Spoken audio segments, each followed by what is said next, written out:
look, our policies also have to be designed properly for them to be effective. I know this is of course common sense, but when you bring in India's culture, history, and also this thought that has been there for the last 10 years, etc., when we made this Niti Aayog, that Indian narrative, Indian thinking should reflect in our economic policies, social policies, and so on, to make them more effective. Then I realized that I think it may be a good idea to request him to write a book on explaining the concept of design, generally in the academic sense also. I think there is some discussion about that. But more important, how this is relevant for design of our day-to-day policies, and it has relevance not only to the government but also outside. So I think that is the thinking which is reflected, and further discussions brought out. I think the also related to the Indian thinking on how we have shaped the world. We have been shaping the world, our own words, our little words, larger words, and the global. So we have a global thinking, we have regional. Morning, Director VIF, Dr. Gupta ji, and eminent and erudite discussants today, Shri Sandeep Sanyali, Shri Srinivas ji, ladies and gentlemen. It's a real honor and privilege to be with you today as we have come together to release the book. It was also necessary, as a matter of fact, to demystify design for common people, because people generally felt that it is all about color, form, composition, aesthetics, surface ornamentation, and so on and so forth. But essentially, design is not about that. Design is about problem solving. We'll have to probably go back to the early era of when design started blooming in this country. I'm talking of 1960s, early 1960s, when Government of India invited the famous American industrial designer Charles Sims to come and make an assessment of what design has done, what design can do for this nation, and how with the help of design we can revive our industries. So the whole focus was very product-centric. It was talking more about how to raise the status of products in the country, and particularly those products which are being manufactured into small-scale industries and so on and so forth. So design remained confined, very straight-jacketed into a certain context. Over a period of time, I think we have moved on from there, and from design, as we moved on to the new area which was design thinking. So design and design thinking sound synonymous, but they have a little different, in the sense that design is the end product and thinking is a precursor of that. This book, Design Thinking for Resurgent Bharat, actually tried to explore the intersection of design with a couple of new emerging areas and some conventional areas like creativity, aesthetics, technology, public policy, and so on. After my long association with the Design Institute, I also realized that this creative thinking, critical thinking, system thinking, which we keep talking about in the classroom, how it can be implemented into the realm of policy, because suddenly policies of late have become so pronounced that everybody has started talking about public policies and their relevance, whether it is Ayushman Bharat, whether it is Jan Dhan Yojana, whether it is Make in India, whether it is Skill India, and so on and so forth. So can we design the policies in such a way, number one? So it was basically a two-way process, where on one hand we have the policymakers who need to understand the relevance of creativity in the whole process, and on the other, the design community who should also understand what policymakers actually require.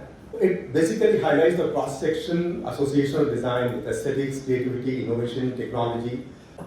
Every state is like a nation by itself, linguistically, culturally, ethnically, socially, and otherwise, which you don't find elsewhere. Even if you move to Europe and other places, you hardly find that. They look very homogeneous. But in this heterogeneous coexistence, what have we learned?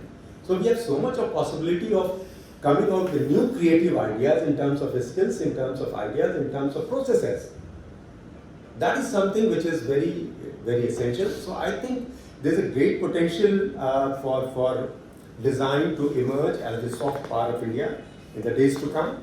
Are you in that picture with Charles Eames and Ray Eames? Yeah. Are you in the picture? I was Yeah. trying to find you. I couldn't find you yesterday also. You're there in the picture. So I thought... It's not me, it's my predecessors. Your predecessors were there, yes indeed. So we have this beautiful cover which has the new Parliament building on the cover page.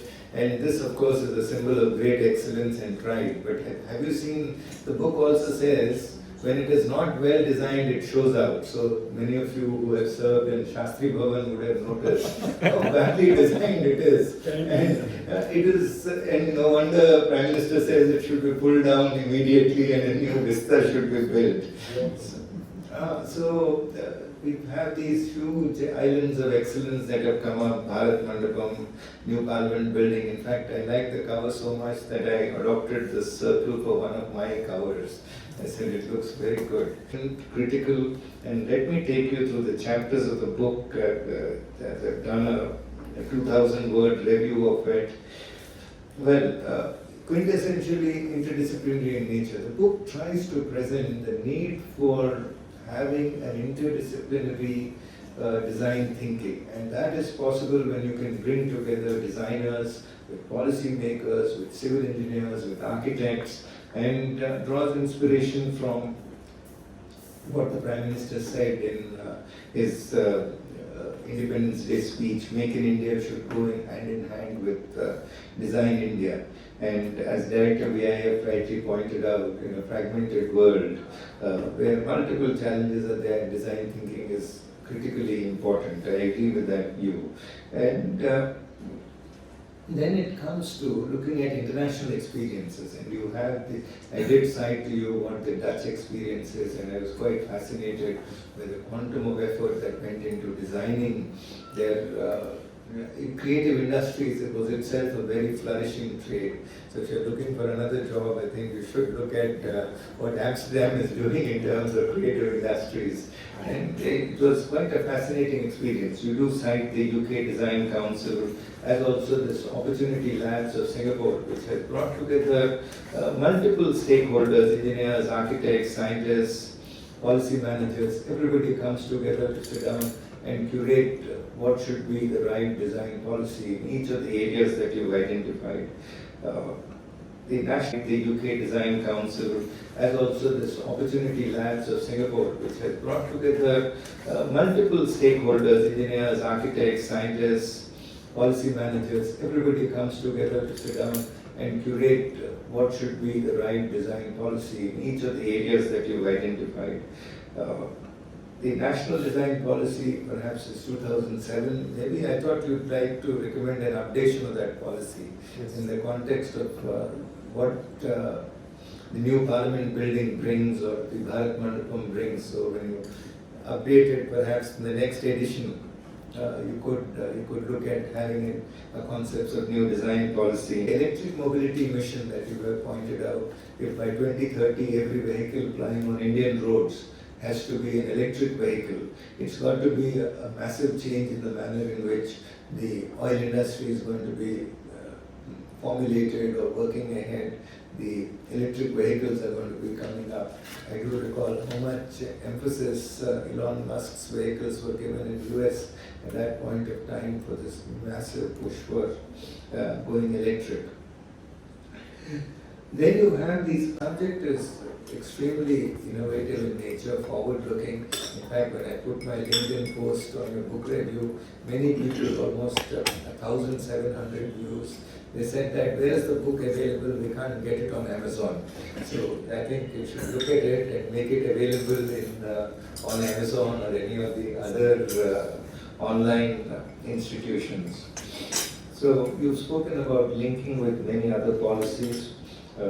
There are some which I do deal with. Whatever the book has said, and I recommend it, is also an endorsement by Dr. Sanjeev Sanyal, which says that India has a long tradition of design and aesthetics that needs to be revived and modernized. And he said that Dr. Bholey has taken on himself to write about the underlying theory of Indian design, a much underappreciated aspect of research. In fact, my compliments to you for documenting this comprehensive version. I had not seen any publication in which we've tried to weave in design thinking into public policy making in recent times. And I'm glad this publication will fill that policy space, and I'm sure the book will do very well. Congratulations to VIF for bringing out this publication. Thank you so much. Let me begin, of course, by congratulating Mihir Bholey on really starting a conversation on an important issue. And as I have written also in the endorsement that I think it's in the back, yeah, there we go. It's really an issue we need to begin to think about seriously. Now, I'm going to restrict myself, while we can redesign everything, including the UN Charter. There is a danger of mission drift here, so I'm going to restrict myself to thinking of design in a very specific way to keep it tractable. So first of all, I think when we're talking about design, the first thing we need to think about is ergonomic efficiency, whether it's of a building or a product or whatever it is. Second is, of course, the aesthetics of it, which is very, very important, and of course they're linked. And thirdly, there is an issue of branding, in the sense that if you look at a German car as opposed to a Japanese car, and I'll come back to it, they look clearly representing a certain thought process, philosophy of design. Does it look Indian? Does it represent a certain design philosophy? So these are the three elements: the ergonomic efficiency of it, i.e. the practical aspect of it, the aesthetics of it, and even if it is beautiful, does it look distinctly Indian? By Indian, I don't necessarily mean it has to look ancient Indian, but does it have a sort of a certain philosophy that represents? Now, one of the things that will strike you when it also does, it then goes and begins to look for this, and the first place it looks for in terms of Indian aesthetics is the Natya Shastra. Now this, I'm not surprised he did this, but you have to remember the Natya Shastra is for performing arts and not for buildings and things like that. Why did he do this? Because, irritatingly, the Shilpa Shastras give lots of rules of thumb, but they don't actually explain a theory of aesthetics, which is there clearly in the Natya Shastra. And I know that he also found it difficult to translate one onto the other quite easily. Now, it may be that there are large numbers of such books explaining our building aesthetics, which are not being translated. I don't know if you are aware, but there are literally lakhs of untranslated texts in the National Manuscript Mission, and I'm 100% sure there are probably texts in there which explain all of that, but they're not being translated. And the last 75 odd years of being an independent country, oddly enough, we have put in less effort into translating our ancient texts than the British did. So, may come from the Agamic texts, and there are certain philosophies in there that we need to think about. But my idea is not merely to perpetuate old thought, but I do want to point out that the deep philosophy of aesthetics and design remain embedded for long periods of time. So, since I mentioned earlier German and Japanese cars, go and look at a medieval knight from 1,000 years ago in Germany and in Japan, or maybe even 600-700 years ago. Don't even have to go that 1,000 years ago. A Teutonic knight has a certain look. It's a heavy look, heavily armor plated, etc., with very sharp lines. And the samurai, which is the Japanese equivalent of the Teutonic knight, has a much lighter design. The Teutonic knight depends on sheer power, brute power. There is a sense of power that if you look at a Teutonic knight in armor, there is a sense of power you get. If you look at the Japanese samurai, the feeling is that of lightness, of speed, of flexibility.